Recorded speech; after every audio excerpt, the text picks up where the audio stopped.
নাশকতার আগুনে পুড়ে ছাই দুর্যোগ ও সেতু বিভাগের শতাধিক গাড়ি, এখনো নিরূপণ করা যায়নি ক্ষয়ক্ষতি।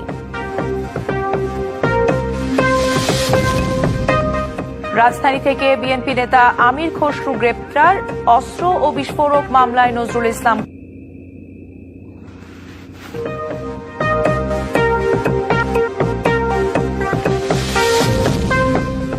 ফাইবার পুড়িয়ে দেয়ায় ইন্টারনেট সেবা চালুর দিনক্ষণ এখনই বলতে পারছে না আইসিটি বিভাগ, দুর্বৃত্তদের আগুনে ডাক বিভাগের বিপুল ক্ষতি।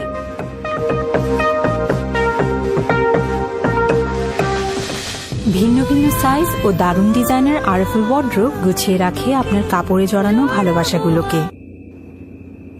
দেখছিলেন মার্কেন্টাইল ব্যাংক সংবাদ শিরোনাম, এবারে জানাবো খবরের বিস্তারিত।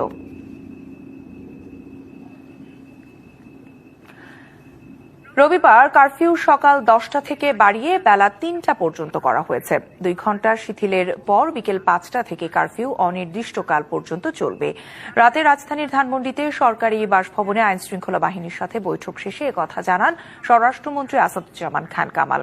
এ সময় তিনি আরও বলেন, হামলা ও লুটপাটকারীদের সবাইকে চিহ্নিত করে আইনের আওতায় আনা হবে। স্বরাষ্ট্রমন্ত্রী আরও বলেন, দেশজুড়ে সহিংসতা, হামলা, ভাঙচুর, লুটপাটের উদ্দেশ্যে আওয়ামী লীগ সরকারকে হটিয়ে পাকিস্তানি ভাবধারার সরকার প্রতিষ্ঠা করাই ছিল উদ্দেশ্য।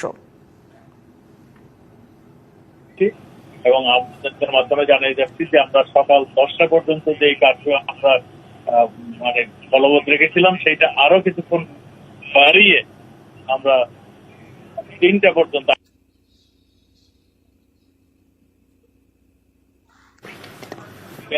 5টা পর্যন্ত শিথিল থাকবে, তারপরে আবারও কারফিউ বলবৎ থাকবে। আমরা এই জনগণের দুর্ভোগের জন্য, আমরা জনগণকে কষ্ট দেওয়ার জন্য আমরাও নিজেরাও দুঃখ পাচ্ছি। আমরা নিশ্চয়ই আমরা এই দুর্ভোগ থেকে পার্মানেন্টলি মুক্ত করতে পারব।